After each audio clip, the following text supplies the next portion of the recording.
Você tem um componente óbvio de desenvolvimento pessoal, mas a maioria dos pacotes de treinamento eles são desenhados para o cargo, não para o ocupante do cargo. Então você acaba tendo que trazer um pouco também desse protagonismo para você, porque você fala assim, eu quero trabalhar no gig economy, quero trabalhar trabalhando para 2, 3, 4 empresas.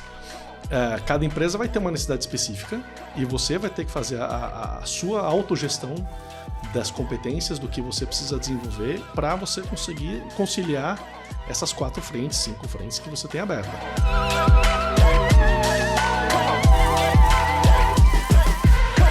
Oi pessoal, sejam bem-vindos, estou aqui com o Gedson e o nosso convidado hoje é o Gustavo Tavares, que lidera o Instituto Top Employers aqui no Brasil, é uma organização mundial, ele já vai explicar para a gente como é que isso funciona.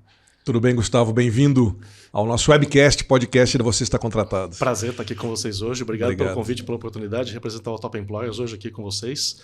Vamos embora, preparado bom. Aqui. Me preparei para vir para cá. Então. Sem dúvida, a gente sempre se prepara, né? Então, explica o que é o Top Employers. Tá bom. Top Employers é uma certificadora holandesa, nós estamos presentes hoje em 120 países, né? É um processo de certificação em que a gente mede as capacidades de recursos humanos das organizações, então diferente de outras certificações de mercado em que olha muito mais favorabilidade, percepção, opinião do colaborador, o que a gente mede é o entorno que o RH proporciona para a empresa. Então, que tipos de práticas, que tipo de políticas, como é que essa aderência dessas práticas está sendo implementada em escala continental ou global. Então traz muito essa perspectiva do o que o RH oferece e depois a gente pode fazer uma correlação com o que a gente mede lá na frente de uma pesquisa de clima, com um pulso, com uma pesquisa do GPTW, por exemplo. Então você consegue trabalhar essas duas métricas e correlacionar elas, né? O que a gente olha muito para o Top Employers, além da questão de reconhecer a excelência da empresa, também dá elementos para você fundamentar uma série de processos de tomada de decisão. A gente vai muito na linha do Data-Driven Decisions, que você olhar e falar assim, putz, tá bom, o que falta de diversidade para implementar na minha empresa? Então o Top Employers traz, além da sua competitividade, traz também uma guia que diz assim, olha, tem aqui 15, 20% das práticas que ainda não estão implementadas, sugere que você pode olhar para isso aqui e ver se isso aqui faz sentido para você.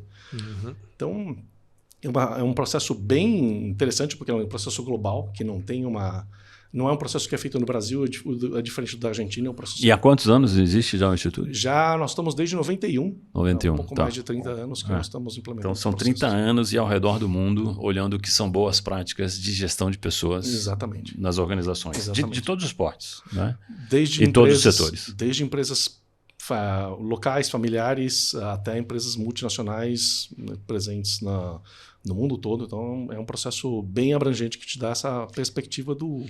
Eu já ia perguntar, então não se tropicaliza essa pesquisa? A metodologia. A metodologia, se está em 120 países, ela é aplicada da mesma forma?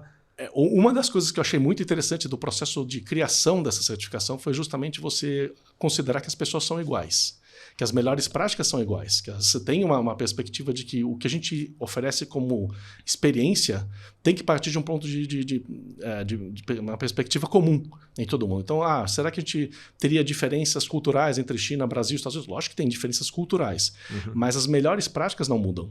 Então você consegue ter uma questão de você flexibilizar essa melhor prática de acordo com a tua região.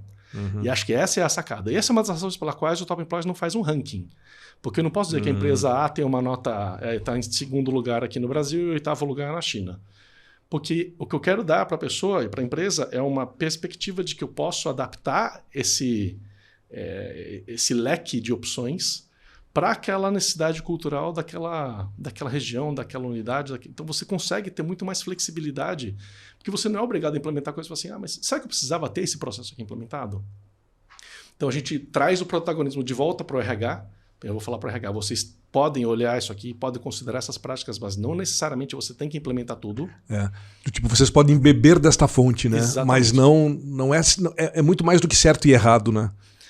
Dá para você uma guia e falar assim, tá bom, qual a nossa estratégia para os próximos anos? Onde a gente quer chegar como empresa?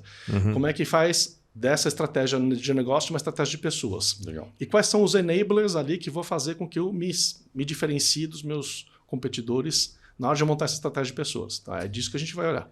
Então, deixa eu tentar resumir a nossa abertura aqui. você mostra o estado da arte de gestão de pessoas. Exatamente. Mas isso também é customizável para cada empresa, dependendo do seu setor de atuação, estratégia e objetivos de negócio. Eu posso definir que na minha estratégia de empresa, da minha empresa, por exemplo, eu não preciso ter um processo de onboarding. Porque eu tenho uma rotação super alta e ele é um processo que, de repente, poderia trocar por uma outra iniciativa. Então, você consegue ali dentro e ajustando essas melhores práticas de acordo com a sua estratégia de negócios, que é um pouco diferente do que a gente vê em outras certificações. Que elas estão muito dizendo assim, se você não tiver isso aqui, você está fora. Você vai receber uma nota mais baixa. De repente não. Vai aparecer menos no nosso ranking. De repente mas não é isso.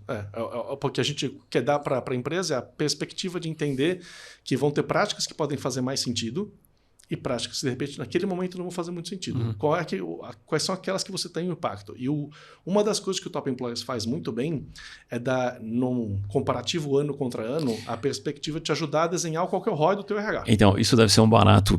Imagina ver as pesquisas de 30 anos atrás, quando começaram, o que era o estado da arte naquele momento, né? E o quanto o RH evoluiu nesse período. Não precisa 30 anos, né, Marcelo? Você pegar, eu estou no Top Employers desde 2016. Os nossos questionários naquela época perguntavam se você era feito em meio físico ou eletrônico. Certo. Olha que palavra, para quem está vendo aqui pela primeira vez, eletrônico, o que seria eletrônico? Né? Era digital, né? Quando você fazia para uma plataforma. Depois teve uma evolução... E tinha papel. Muita coisa em papel, muita coisa em papel. Teve uma evolução depois que era web ou mobile. Aí você falou assim, nossa, web ou mobile? Para quem está assistindo isso aqui agora, deve falar assim, nossa, mas não faz se sentido. É arcaico perguntar se é web ou mobile, porque na época você perguntava se era web ou mobile. E hoje já não tem mais essa preocupação de qual é o meio. Você já está tudo digital, você está tudo olhando para tudo integrado. Né? Vamos falar, como é que é o nome do reporte, então, que você tem das melhores práticas? Como é que chama? O relatório final é um relatório de melhores práticas que a gente entrega para todas as empresas participantes. Que participam da certificação. Do processo de certificação. Tanto as certificadas como as não certificadas recebem esse relatório justamente para você se debruçar e conseguir olhar ali dentro, quais são as minhas fortalezas, né, onde eu tenho que reforçar e quais são as minhas áreas de oportunidade. Então, sempre levando em consideração o teu contexto, da tua empresa. O contexto da sua empresa. Isso é um material riquíssimo, sensacional, isso é um barato. Isso. Para quem tem a curiosidade de olhar e fazer uma interpretação dos resultados, é um negócio riquíssimo. Porque justamente te ajuda a fundamentar um monte de processo de decisão. Eu vou implementar esse ano a atração de talento ou eu vou implementar onboarding? Onde está a minha oportunidade? Né? Porque você pode chegar e tomar uma decisão dessa num comitê executivo e falar assim, mas, puxa, de repente, para nós seria mais interessante, pela nossa perspectiva, trabalhar com atração de talento. Tá, mas olhando para o Top Employers, a minha nota de atração de talento é 95. Será que tem mais alguma coisa? Será que esses 5% vai fazer diferença, né? Vão fazer diferença? Ou se eu caprichar melhor no meu processo de onboard, eu vou conseguir um maior engajamento mais rápido dessas pessoas. Vou trazer elas jogando muito mais rápido. Então você consegue ali dentro fundamentar essa decisão. Por que eu vou por um caminho, por que eu não vou? Então vamos entrar nesses dados agora. Traz pra gente um pouquinho do que é melhores práticas em alguns dos subsistemas de recursos humanos aí que você está vendo. O que te chamou a atenção? Muito do que a gente tem visto hoje é como é que você faz a conexão do colaborador com a estratégia do negócio. Então mesmo por exemplo, quando você fala de remuneração ela continua olhando para um componente de curto prazo, mas ele tem que também conectar com o componente de longo prazo. Como é que eu falo com a estratégia da empresa? Então, eu quero te ouvir agora sobre esse assunto, porque para mim não, a gente está vendo isso no mercado, né? O tempo que as pessoas ficam nas empresas está cada vez mais curto agora, não é? A gente vai trabalhar em várias empresas, muito mais do que no passado, ao longo da nossa vida produtiva. Então, você falou, né? O curto prazo versus o longo prazo. Então, para mim, o longo prazo está fazendo muito menos sentido, né? Planos de ação com vesting de 5 anos. Pô. Não estamos nem falando de remuneração de longo prazo. Estou falando do intangível, do propósito, do legado da empresa. Eu olhar muito mais para frente do que a questão de falar assim, vou te dar um vesting de uma remuneração variável. Não é exatamente esse o caminho. A gente está olhando justamente te dar um equilíbrio entre o componente tangível e o intangível. Então, como é que eu me conecto com os valores da empresa? Como é que eu me conecto com aquele propósito da empresa? Então, você consegue falar assim, se eu enxergo naquela empresa algo que está conectado com os meus valores pessoais, eu consigo ter um melhor nível de comprometimento, de engajamento, de desempenho, do que aquela empresa que eu falo assim, mas eu não concordo com o que essa empresa faz, será que eu vou ficar aqui? Então, você começa a ter como é que você traz esse elemento do não tangível, né? E traz isso para o... E para mim exatamente esse o ponto, né? Que se contrapõe ao que eu falei, né? A gente vai trabalhar em mais empresas por menos tempo ao longo da vida, porque a gente vai querer mudar. Sim, porque e vai querer mudar por vários motivos, né? Um deles pode ser a falta de engajamento com os valores e as crenças e a cultura corporativa daquela empresa onde você está. E isso que você traz é rico, Marcelo, porque quando você olhava, por exemplo, a geração dos nossos pais, que tinha aquela perspectiva de trabalhar, fazer a carreira, essa mudança dos valores acontecia à medida que você ia avançando na carreira. O que você está fazendo agora é que os ciclos são mais curtos e você vai começar a trabalhar isso em outros mercados, em outras indústrias, para você ter essa sensação de fulfillment, né? De você preencher aquele espaço que você tem vazio dentro de você, do que você queria ter vivido, que você queria estar trabalhando.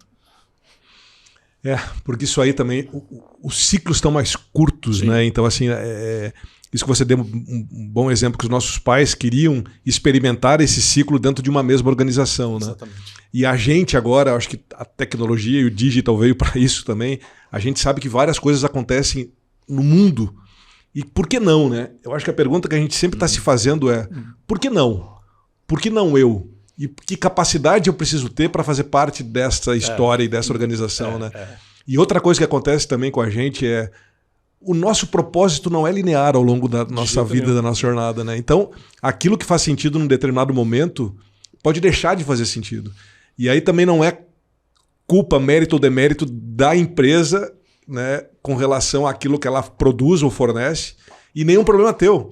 É só você estar sempre pensando e estar ligado nisso, né? Ciente, ciente do que você está fazendo. Né? Cada vez mais a gente tem se dado conta que os processos são assíncronos e assimétricos. Então você não vai ter coisa funcionando ao mesmo tempo, porque nem todo mundo vai estar no mesmo timing, e você não vai ter o mesmo nível de necessidade de um lado ou do outro. Você tem que começar a trabalhar coisas mais sob medida.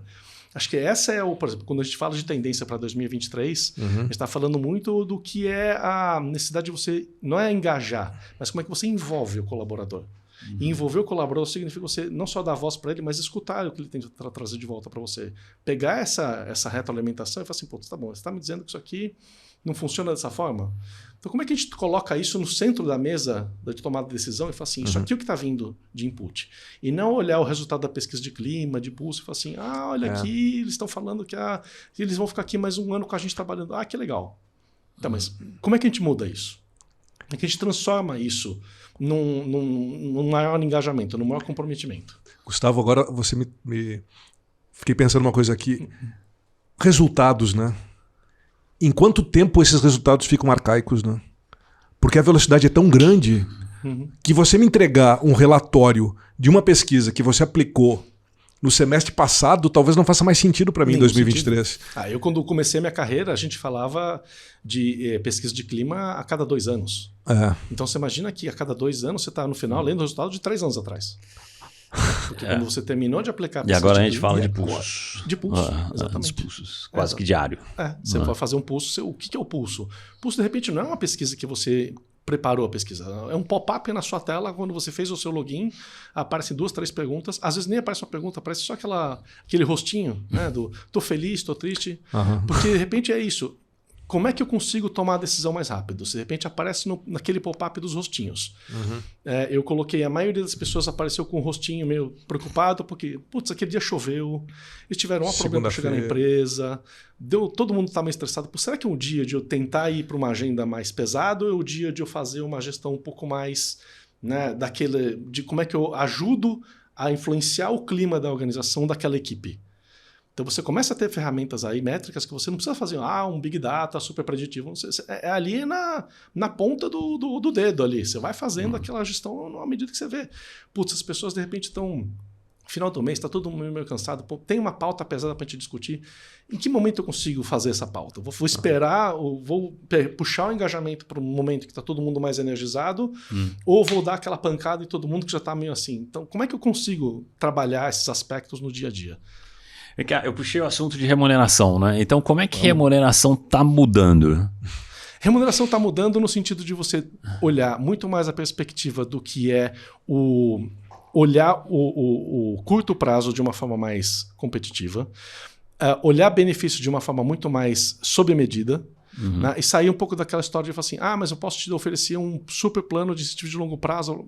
Tá, mas esses vestings que a gente viu, principalmente agora, recentemente, com as empresas de tecnologia, com as startups, você tem uma promessa muito bonita, mas que no final não está se materializando. Então, acho que as pessoas estão mais atentas a isso. Falam assim, putz, vem cá, Jederson, vem trabalhar comigo aqui, eu vou te dar, no final, em vez de te dar um 0,3 do valuation da empresa, eu vou te dar 1%. Tá, mas até que ponto hoje esse valuation vai se comprovar? Até que ponto esse valuation é uma coisa real?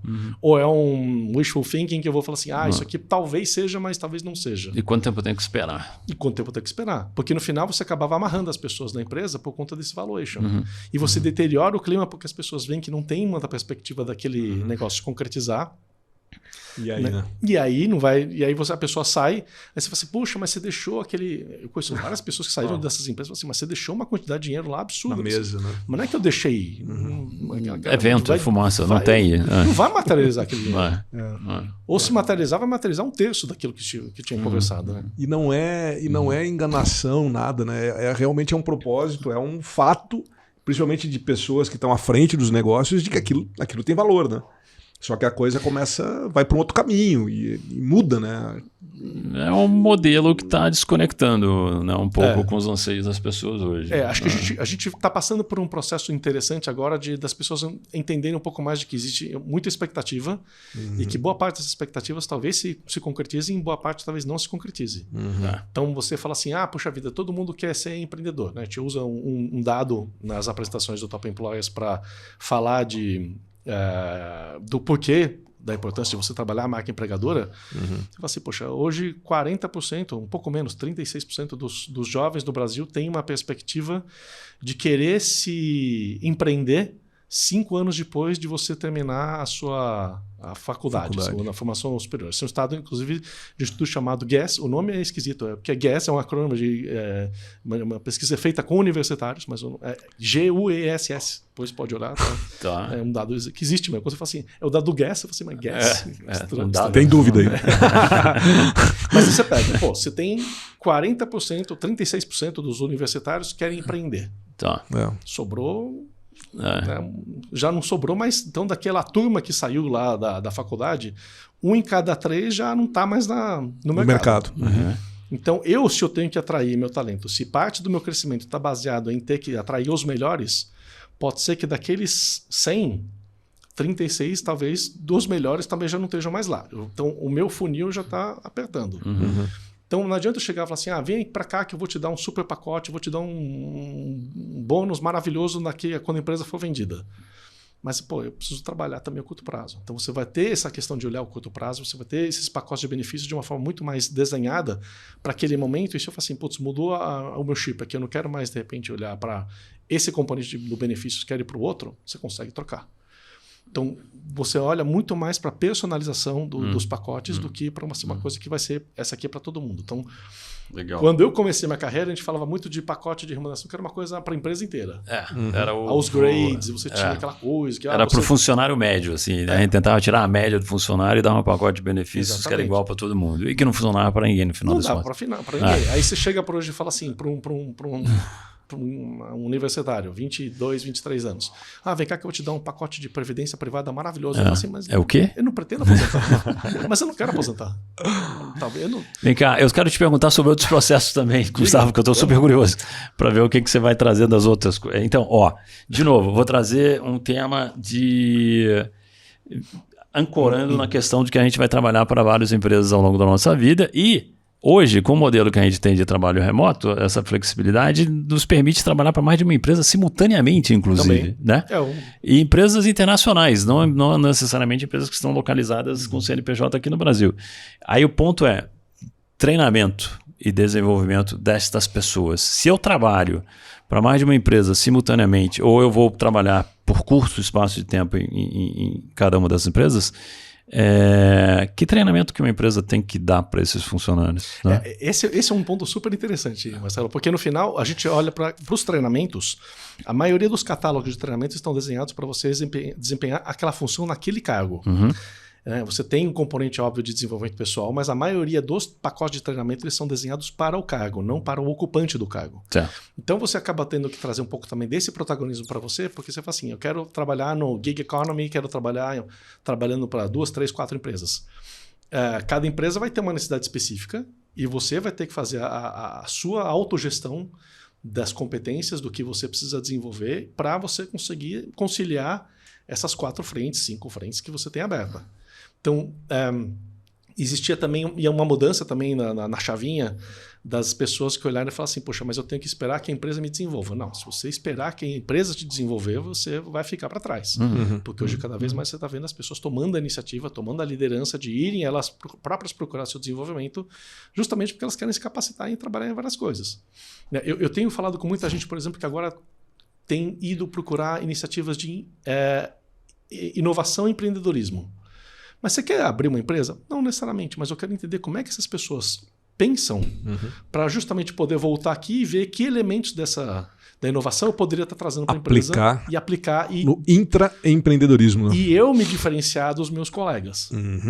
Então, acho que essa trabalhar... Como eles pensam, né? Exatamente. Mas, então, hoje, no contexto que a gente tem, faz mais sentido para as empresas focarem no treinamento para o cargo. Você tem que fazer os dois. Você tem que conseguir conciliar um pouco do que é o desenvolvimento profissional com o desenvolvimento pessoal. Você tem várias empresas hoje, por exemplo, dos top employers, que acabam trabalhando muito mais aspectos de treinamento pessoal como ferramenta de bem-estar, e você complementa isso com o catálogo de aprendizado que você tem que ter. A grande maioria dos top employers hoje, eles fazem o catálogo aberto de aprendizado. Então você pode entrar numa plataforma de e-learning e você tem lá todos os treinamentos. Quando no passado era decidido pelo teu gerente direto, né? Ele escolhia reunião, o que você ia fazer. Você chegava lá e falava assim, Marcelo, você agora vai fazer esse treinamento, isso aqui é o seu target de aprendizado para esse ano. E agora você já faz você tem esses aqui, continuam sendo os recomendados, mandatórios, mas ali dentro você fala assim, putz, quero fazer agora inovação. Tá lá o catálogo que você pode fazer e você pode tomar o seu caminho. Chega a oferecer coisas muito diferentes aí de música. Tem muita coisa diferente dependendo do que, por exemplo, uma coisa que a gente está até conversando recentemente com uma empresa é assim, tem muita demanda, por exemplo, para educação financeira. Tá. Eu acho bom, inclusive. É fundamental. Né? Porque você fala assim, o que gera o estresse, o burnout? Às vezes é uma situação que não está relacionada com a empresa. Às vezes eu tomei uma decisão errada financeira e eu estou estressado porque realmente estou vendo que tem um problema que eu não estou conseguindo sair e isso afeta o meu trabalho. Então o que a empresa faz? Ela fala assim, te dou uma assessoria de educação financeira para você tentar ver como é que você minimiza e dá a volta nessa situação. Porque isso também, a vida pessoal cada vez mais impacta. Quer dizer, sempre impactou, né? Eu tenho um caso concreto disso, né? Uma empresa onde eu trabalhei que a gente identificou que o estresse financeiro era grande responsável por absenteísmo. Porque a pessoa não dorme direito, etc. Né? Isso é uma bola de neve que vai realmente piorando. Então, e a gente não tem isso na escola também, né? Então, a educação financeira é um ponto bem interessante para as empresas investirem de verdade. Você falou, é uma demanda muito alta ou é uma oferta dos empregadores a parte de educação financeira ou as duas coisas? Hoje existe uma demanda né, das pessoas que querem entender mais como é que funciona. E não é que elas querem educação financeira para ir fazer day trade, essas coisas. Não, eles querem justamente para entender. Tá bom, mas... Para ter disciplina, né? Como é que eu me planejo? Né? Vamos voltar ao exemplo do gig economy. Como é que eu me planejo trabalhando para 3, 4 empresas para minha aposentadoria? Se é que eu quero me aposentar. Até que ponto eu vou ter que pensar e dedicar e falar assim, mas será como é que eu me planejo talvez para não ter algum trabalho num período de tempo aí, né? Tenho 4 hoje, mas pode ser que tenha 2 meses onde eu não tenha receita nenhuma também. Então você ter essa perspectiva de também saber mais ou menos por onde eu vou, caminho que eu vou trilhar. Quero falar agora de trabalho flexível ou remoto ou o que seja. É o nome que a gente queira dar, né? Nesse momento, a gente ainda está descobrindo, né? O que você está vendo de boas práticas para trabalho flexível, trabalho remoto? A gente fala que essa é das 3 tendências que a gente tem para 2023, essa é a terceira tendência. A gente mapear o mundo desconhecido do RH. Mundo desconhecido. Esse é o mundo desconhecido. Estamos em transição, a gente não sabe muito bem onde alguém vai chegar. O que funciona bem é o que funciona, o que os seus colaboradores se sentem mais cômodos. Então, a gente tem umas discussões meio, às vezes até conceituais, que falam assim, puxa vida, mas será que o impor que a pessoa venha 2, 3 vezes para o escritório é realmente flexibilizar? Flexibilizar, de uma certa forma, não é. Porque se você condiciona a pessoa a ter que vir para o escritório 2, 3 vezes por semana, já não é flexível. Já não tem mais flexibilidade. E a empresa continua pensando no modelo de homem-hora, né? No modelo fabril. Essa é uma transformação, Marcelo, porque no final a gente não está falando só da quantidade de horas que você trabalha, mas você tem um mindset também do resultado que você entrega. Então, cada vez menos você vai olhar para a questão de quantas horas eu trabalho, se eu estou lá disponível às 6 da tarde ou não, e te dá uma perspectiva. Parte da sua remuneração, inclusive, pode ser você ter tempo livre para você fazer o que você quiser se você entrega seus KPIs. Então, essa é uma outra visão que a gente está olhando também para o futuro do trabalho remoto. Vai ser híbrido, vai ser trabalho presencial. Várias vezes a gente vê situações, por exemplo, que a empresa deixou de ter escritório e passou a ter um convênio com uma empresa, com um coworking, e você fala assim, então você vai trabalhar no coworking e você não precisa trabalhar mais no escritório. Sim. Porque aí tem que lembrar que nem todo mundo consegue trabalhar de casa, né? Tem várias situações pessoais em que... Em casa eu já falei, se você quiser assistir uma transmissão de Guerra de Lego, entra numa live comigo, você vai cruzar vários Legos voando. E guerras boas, assim, negócio bem feito, assim, né? Os dois irmãos se batendo lá. E é engraçado também, Marcelo, como isso a gente aqui no Brasil parece que tem uma maior aceitação a isso. Eu já entrei em situação que eu estava em call com o pessoal fora do Brasil e as crianças gritando, né? Óbvio, as crianças gritam e correm. As suas ou as do outro lado? As minhas. As suas. Gritam e correm e conseguem fazer isso bem também ao mesmo tempo. Gritam e correm. E aí eles falam assim, mas tem um barulho de criança aí atrás. Eu falo assim, tem. Tem. E se está te incomodando, a gente marca outro dia a reunião, mas tem criança aqui em casa, eles estão gritando, estão correndo, porque eles são crianças. E criança faz isso, né? E é o que criança faz. Então eu não vou pedir para eles pararem só para a gente ter a nossa reunião. Se isso estiver te incomodando, a gente para. Exato. Mas perfeito. Aí uma mudança também de mindset, né? A gente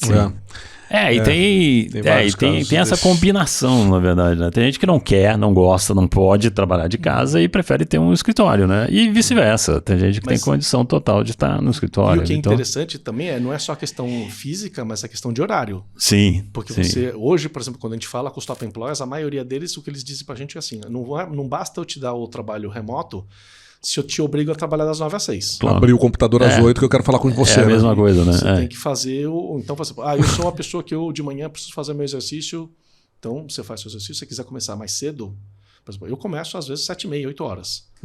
Então o meu horário eu funciono melhor de manhã. Perfeito, isso reconhece os nossos relógios internos também. Exato. Né? Biológicos, né? Exato. Então se eu vou até as 3 da tarde naquele dia, porque eu não tenho mais compromisso depois das 3, tá tudo certo. Eu não vou me penalizar. Me forçar a ficar até as 6. Né? Eu vou precisar ficar aqui. Meu chefe depois, eu explico depois isso aqui, tá? Mas tá tudo bem. Mas a ideia é você conseguir ter essa flexibilização, porque, por exemplo, na época da Copa, falava assim, mas como é que vai funcionar o seu esquema? Assim, um esquema assim, a gente vai pegar 2 horas a menos da jornada, você tem 6 horas para trabalhar, você distribui essas 6 horas do jeito que você achar melhor. Não inclusive durante o horário de jogo, né? Se você não gosta de jogo, pode trabalhar. Pode trabalhar normal. Né? Se você distribui essas horas da forma como você preferir, mas você não precisa trabalhar no horário do jogo. Então, essa conscientização a gente ainda está tendo. Ainda, né? Quando a gente fala para a empresa, porque o caso clássico, né, que todo mundo fala, porque o pessoal da Tesla quer que você vá trabalhar do escritório. Eu falo assim, mas se você lê, como eu já leio, dá um Google, de novo, acha o Employee Agreement da Tesla no Google, tá? Está escrito lá que a expectativa deles é que eles trabalhem todo mundo no escritório. Tá claro, tá comunicado. A regra é essa. Você assinou o contrato de trabalho, você já leu e assinou aquilo lá. Então não tem muito o que fazer. Então normal, acabou a necessidade de estar todo mundo em casa, voltemos. Voltamos todo mundo, é isso. E se não gostar, sai.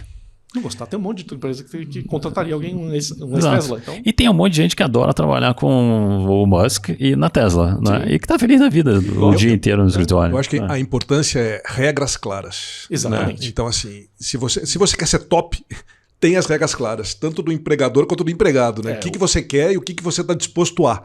E por isso que a nossa auditoria do Top Employers é uma auditoria de práticas. Então eu não vou falar assim, me conta, Jadson, o que você tem na sua empresa. Não, me mostra onde está escrito isso. Claro. Se está escrito num sistema ou se está num papel, não interessa. Então se você tem a regra clara, acabou. A história da Tesla para mim é assim, você não quer, eu não discuto se o Elon Musk é legal ou não é legal. Sim. Está escrito no Employee Handbook deles que você precisa trabalhar presencial. Fim de conversa. Ponto. Né? Se você não entendeu... Não, se não gostou, aí que pena. E sai também, vai buscar outro espaço. Se mudou alguma coisa ao longo da tua vida, você gostava e deixou de gostar? Também tudo certo também. Não se adequou, discurso não tá casado, enfim. Olha, pessoal mudou. E olha como isso conecta com o que a gente está falando agora há pouco. Né? Na minha jornada profissional, eu posso ter momentos que eu quero escolher uma coisa e quero escolher outra. Claro. Então, dá prioridade, né, aos filhos, à criação dos filhos. Acabei de casar, vou ter meu primeiro filho, né, seja homem ou seja mulher, vai ser mãe ou vai ser pai, quero usufruir da minha paternidade, enfim, N situações, né? Eu poderia gostar de trabalhar no escritório todo dia, até de repente ter um processo de maternidade ou de paternidade. Muda. Agora eu não quero mais. Tá bom, vai ver que assim, essa empresa não te oferece essa possibilidade, bom, aí você vai ter que procurar uma outra empresa que te ofereça isso. Claro. E essa customização e flexibilidade você já citou também, né? Você falou que são 3 tendências no reporte para 2023. A gente falou das 3 tendências? Já falamos de 2. Falamos da primeira, da questão de você envolver o colaborador, não só engajar ele. Falamos da terceira, que era justamente essa questão de mapear o mundo desconhecido ou não do recursos humanos, que é justamente a questão do híbrido, do remoto, de como é que você vai trabalhar jornadas flexíveis. E a segunda, a questão da digitabilidade. Você tem muita plataforma digital, só que você tem que trazer esse digital para a pessoa. O que aconteceu na pandemia foi justamente um rápido choque de você teve que colocar todo mundo para fora da empresa para trabalhar. Então você criou várias plataformas, agora você tem que trazer essa pessoa de volta para esse contexto. A plataforma ela não é uma coisa só de você interagir de uma forma fria. Como é que você coloca a perspectiva pessoal também dentro do digital? Então você fala, por exemplo, eu tenho uma plataforma digital, mas ela só acessava pelo computador. Bom, se a maioria das suas pessoas elas estão trabalhando de fora, você precisa de uma plataforma que seja pelo menos no mobile. Né? Ter um aplicativo específico, que é uma coisa que a gente viu muito acontecer agora durante a pandemia, tem um aplicativo, mas será que as pessoas vão querer baixar o aplicativo? Será que elas vão querer usar o pacote de dados delas para usar o aplicativo da empresa? A resposta é sim, lógico, as pessoas querem. As pessoas querem receber informação de qualidade, querem receber informação rápida, querem eliminar a burocracia de eu ter que ir lá na janelinha do RH, do DP e falar com a pessoa. Resolve tudo pelo celular, é muito mais ágil. Né? E não tem essa preocupação de... Você falou da janelinha do DP. Achei engraçado agora. Eu lembrei da janelinha. O pessoal que assiste esse podcast não sabe o que é uma janelinha do DP. Eu lembrei da janelinha do DP. Muitos investiam em baia, né? Baia, mesa e cadeira. Exatamente. Vai lá, espera. Sala de espera. Vem cá, essa questão de diversidade e inclusão. Como que isso está na agenda das empresas? Tá super na agenda das empresas. A gente ainda tem um espaço importante aqui no Brasil. A gente, quando compara as notas médias do Brasil de diversidade e inclusão, a gente já está um pouquinho abaixo do que seria a média dos top employers nesses 120 países que a gente audita. Principalmente porque quando a gente fala de diversidade no Brasil, o conceito ainda está um pouco... a gente olha para 2 frentes, principalmente, que é gênero e a questão LGBTQI+. Mas quando você... E a questão de raça, no final são 3. Mas quando você olha a perspectiva top employer, você está olhando para tudo de diversidade. Desde qual a sua origem socioeconômica, de que escola você frequentou, a sua religião, que são elementos que aqui no Brasil a gente não olha tanto. Esse recorte, então, você ainda olha muito aquela questão de... Hoje já diminuiu muito, mas antigamente você chegava... Era um absurdo você olhar e falar assim, eu quero uma pessoa que tenha faculdade de topa de linha. Defina a topa de linha. Aquela que eu fiz. Talvez seja. Porque você quer trazer pessoas iguais. Você quer trazer pessoas iguais a você, no final das contas. É isso, né? Então, e quando a gente fala dessa perspectiva do... Top de linha, que eu fiz. Quando você faz essa perspectiva da diversidade... É importante você falar assim, tá bom, mas eu trago essas pessoas, trago os negros, trago os LGBTQs, mas como é que eu cuido deles dentro da empresa? Certo. Porque não é só trazer, não é contratar. A gente fala muito de, eu tenho um recrutamento afirmativo, vaga só para mulheres, só para negras, ótimo, lindo, mas lá dentro você consegue dar continuidade para essas pessoas? Ou vai ser uma pessoa que vai entrar lá e de repente fala assim, poxa... Já vimos uma situação parecida com essa. A pessoa contratou um negro ou uma pessoa de baixa renda e de repente no primeiro almoço com a turma eu falo assim, o que você fez no fim de semana? Eu fui para praia, para o litoral, para não sei o que lá. Eu não fiz nada disso, cara. Então ela começa a se sentir excluída. Não pertenço a esse lugar. Ela não pertence, ela não tem esse sentido de pertencer àquele lugar. Então não é só você fazer o recrutamento afirmativo, você criar condições para que aquela pessoa seja recebida, seja acolhida naquela empresa. Né? E isso hoje é uma questão crucial de recursos humanos. Dá para as pessoas a conscientização de que você quer fazer, vamos fazer, mas todo mundo é parte disso. Não é só a pessoa do RH que vai ser responsável. Todo mundo tem que estar sendo desenvolvido e está trabalhando essa perspectiva de mudança de mentalidade. É a empresa se colocar como sociedade, né? Exato. Né? Eu faço parte de uma sociedade e que sociedade eu estou inserido, né? Ô, Gederson, quando a gente fala de ESG, a gente fala de muita coisa na teoria, talvez o ESG na prática é isso. É você colocar a empresa como um representante da sociedade. A empresa, um exemplo recente também nas eleições. A empresa precisa se posicionar nas eleições? Precisa, deve se posicionar. Porque se os valores dela são A, B e C, ela tem que se posicionar com os valores A, B e C. Eu defendo esses valores. Porque isso aqui é a nossa empresa. Está no nosso DNA, né? Não posso me omitir. Entendeu? Então, você falando de ESG na prática, por exemplo, você está falando disso. Se você tolera algum tipo de comportamento, se você tolera aquele tipo de comportamento, você já não está falando assim, putz, né? Tem aquele exemplo que fala assim, você tem 10 nazistas na mesa, você sentou e você não falou nada, você tem 11 nazistas na mesa. Claro. Então você tem que se posicionar. Então, e é esperado que as empresas também fuam por esse caminho, de ter uma postura clara sobre determinados assuntos. Né? Então, esse é ESG na prática. Como é? Puxando para RH, ESG está nascendo dentro de RH, já é maduro e está paralelo? Qual é o relacionamento de recursos humanos com ESG? Hoje ainda está, vamos dizer assim, é uma coletânea de esforços, vamos dizer assim, é um apanhado de esforços, até porque muitas dessas práticas de ESG não estão com o RH, mas o RH acaba se tornando o responsável por essas práticas. É mais ou menos uma analogia que a gente faz com questão de cultura. Nem todos os aspectos de cultura estão com o RH, mas o RH no final é quem agrupa essas questões de cultura. Uma das frentes principais do ESG, especialmente olhando do ponto de vista de recursos humanos, é o S, de social. Então, como é que você faz essa questão de eu quero melhorar a diversidade da minha empresa? Essa é uma iniciativa do ESG do S. Né? Trabalhar essa perspectiva dentro da organização. A gente olha também uma outra questão que é muito comum a gente falar com as empresas certificadas, que elas dizem assim, eu começo um programa de trainee com 50% das vagas preenchidas por homens, 50% das vagas por mulheres, depois de 6, 7 anos eu vou ver que 75% dos trainees são homens e 25% são mulheres. O que está acontecendo com as mulheres? Por que elas saíram? Porque em algum momento elas decidiram ter família, ter filho, e elas simplesmente vão embora. Então, como é que eu, como empresa, posso trabalhar? Gera condições. Seja via coaching, seja via flexibilização de objetivos, seja você trabalhar no mesmo contexto, porque quando a gente fala de diversidade, a gente fala de diversidade e inclusão, né? Mas em inglês a gente fala de DEI, que é diversidade, equidade e inclusão. Esse I de equidade é onde o bicho pega. Porque nem todo mundo começou a corrida no mesmo lugar. Então tem gente que começou lá na frente, uma mulher que tá fazendo família e está criando, ela não está na mesma igualdade de condição de um homem. Estudando e tudo junto, né? Estudando, exatamente. Então, como é que você faz essa condição de você trabalhar essa equidade? Será que as mesmas métricas, os mesmos KPIs, eu vou cobrar para todo mundo? Ou eu vou começar a adaptar esses KPIs para situações específicas para você conseguir, de uma certa forma, colocar todo mundo dentro na mesma ponderada, né? Todo mundo dentro da mesma igualdade de condição. Então você tem muita coisa para fazer, porque esse é um processo super personalizado. Né? Então tem tudo a ver com essa questão de desenvolvimento das pessoas, a prática do 9Box, que é um pouco polêmica, né? É bem polêmica. Então, o que você vê lá no Instituto Top Employer? O pessoal usa isso, está sendo substituído por outra ferramenta? Também usa em conjunto com outras métricas. O que a gente está falando também, em linha com o que o Jefferson está falando agora. Os ciclos estão cada vez mais curtos. O 9Box é uma ferramenta que você observa competências ao longo do tempo. E quando você encurta os ciclos, o que acontece? Talvez você não consiga ver evidência daquela competência específica naquele... Então, você pega aquela matriz desempenho potencial, você fala assim, mas será que eu consigo enxergar aquilo naquele intervalo mais curto? Então, você vai ter, de uma certa forma, usar o 9Box para exercer um pouco mais de um contexto mais amplo, e no curto prazo você vai mexer outras coisas. Um outro elemento que a gente tem visto muito forte agora entrando é o feed forward e não o feedback, porque o feedback é você e o seu chefe falando, o seu chefe fala para você e você entende, tá bom, entendi.